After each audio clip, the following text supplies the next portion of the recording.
Tänane keskkonnaalane ringkäik toob meid 1998. aastal Soomes ehitatud diiselelekterlaeva Botnica pardale. Tegemist on mitmeotstarbelise alusega, mis talveperioodil teenindab jäämurdjana Eesti veeteid. Muul ajal aga töötab Botnica jäistel arktilistel meredel.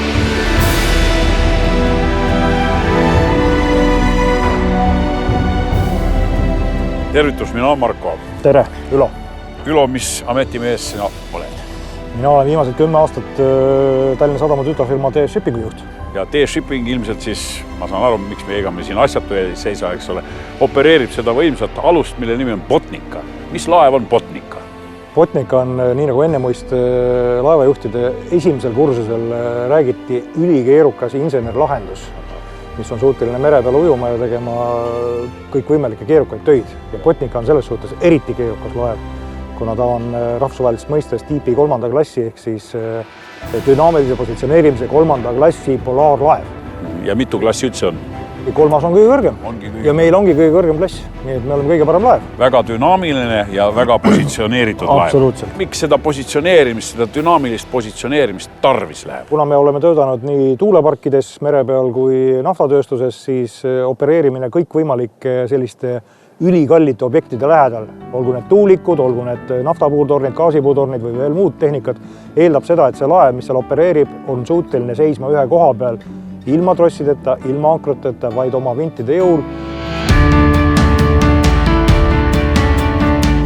Hetkel seisame siis sügaviku kohal. Kui see luuk siit pealt ära võtta, siis 6,5 meetrit niipidi, 6,5 meetrit sinnapoole on siis selline šaht, mis läheb alla laeva põhja välja. Selle kaudu saab siis moodne sõna veesata ehk siis vette lasta kõikvõimalikke roboteid ehk siis rovve ja muud peent tehnikat, mida juhitakse laeva seest. Neid opereeritakse sõna otseses mõttes sentimeetri täpsusega ehk siis kui siit lastakse keskelt robot alla, siis ega meie ei tohiks ka nagu väga siin hakata sõitma vasakule paremale, mis tähendab seda, et meie see niinimetatud see tiipi režiim olema väga täpselt timmitud, mehed väga täpselt seda laeva hoidma ühes positsioonis. Ja samas on meil siis ka kraanad peal, et siin taga on siis 2 kraanad, üks on siis 5-tonnine ja teine on 15 tonni. Meil on üks suur kraana, mis on siis 160 tonni tõstev ja see kraana on siis nii peen, et tema selline ametlik nimetus on heave compensated kraana. Siis laev võib kõikuda, laev võib loksuda, see, mis selle kraana selle trossi otsas konksu küljes ripub, see on, ütleme, 3D mõõtmes ühe koha peal. Niisiis saab Botnicaga teostada keerukaid töid nii vee all kui vee peal. Laeva vööris asub helikopteriplats, kus võivad maanduda kuni 11,2 tonni kaaluvad lennuvahendid. Botnical on olemas ka puksiirvõimekus ehk raskemates jäätingimustes saab ta endale abistatava laeva ahtrisse sappa võtta. Sel suvel suundub Botnica juba 5. aastat järjest Eesti lipu all Kanada vetesse jääd murdma. Meie töörajoon on Loodeväila alguses, siis, kus kurikuulus Loodeväil läbi läheb. Siit generaalkaardi võtta on hästi näha. Siin Sõnimaa ja Baffini saare vahel on Baffini laht. Ja meie töörajoon on täitsa siin Baffini saare põhjaosas. Ja siin taga fjordi lõpus on siis see sadam, kust Rauamägi kaevandus oma maaki välja veab. Et seal on siis suured puistlastlaevad, 76 000 tonni maaki võtab igaüks peale. Ja meie siis konvoeerime neid. See teekonna pikkus on kuskil 20 tundi keskelt läbi. Aga mis siis põhilised ohud on laevaliikluse jaoks siin selles piirkonnas? Ongi jäämäed? Esmane on ikkagi jäämäed ja siis just see jääväljade liikumine. Üks asi, mis siin arktilistes vetes on erinevalt meie vetest, on see mitmeaastane jää. Ta on nagu betoon, eks ole, et seda meie ei murra, seda me üritame üldiselt vältida. Tahes tahtmata aeg-ajalt tunned, kuidas mööda parrast kriibib see mitmeaastane jää, et selline tunne nagu õudusfilmis, nagu küüntega keegi tõmbaks nagu mööda parrast. Aga kas see on täitsa välistatud, et Botnica jääks kuskile kinni? jää sisse? Ikka jääb kinni. Eks me üritame ka ju olla nii ökonoomsed kui võimalik, et tavaliselt siis, kui me oleme konvois, meil on laev selja taga, siis me ei võta riske, siis me läheme ikka täie võimsusega, et ei juhtuks, et me jääme seal nina ees kinni. Aga kui me sõidame lihtsalt seal oma ette punktist A punkti B või mingi, siis me lähme tavaliselt ökonoomrežiimiga. Nii et siis on küll teinekord niimoodi, et täit võimsust peale ei ole, aga jää on ootamatult raske ja siis me oleme kinni olnud siin Soome lahes, me oleme kinni olnud Kanada Arktikas, ikka juhtub, et jääd kinni.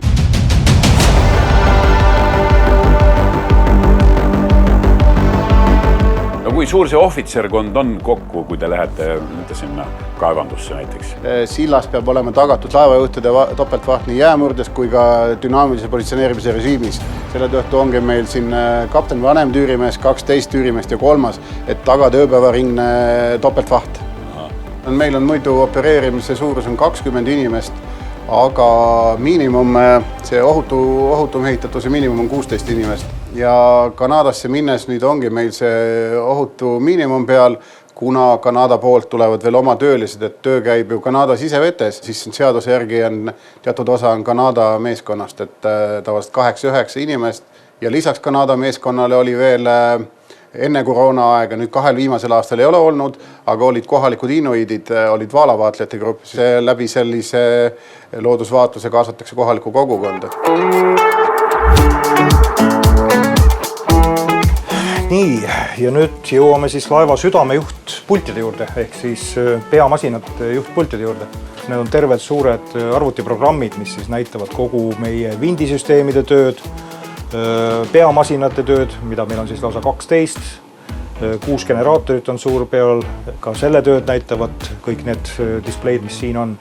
See kindlasti eeldab nüüd natukese kõrgema IQ-ga mehi, et kõikidest nendest süsteemidest aru saada. Et see 12 peamasinat iseenesest on palju, et see on tegelikult kliendi jaoks on ülimalt hea, sest me saame ju peamasinaid vahetada. Kui on vaja, paneme ühe paari tööle, kui on vaja, paneme 2. Elektrit anname välja täpselt nii palju, kui vaja on. Ja kütust kulutame ka täpselt nii palju, kui just parajasti vaja on, mitte rohkem. See on ka roheline jalajälg, mis on väiksem kui ütleme teistel laevadel, kus on ainus võimalus, kas masin töötab või masin ei tööta.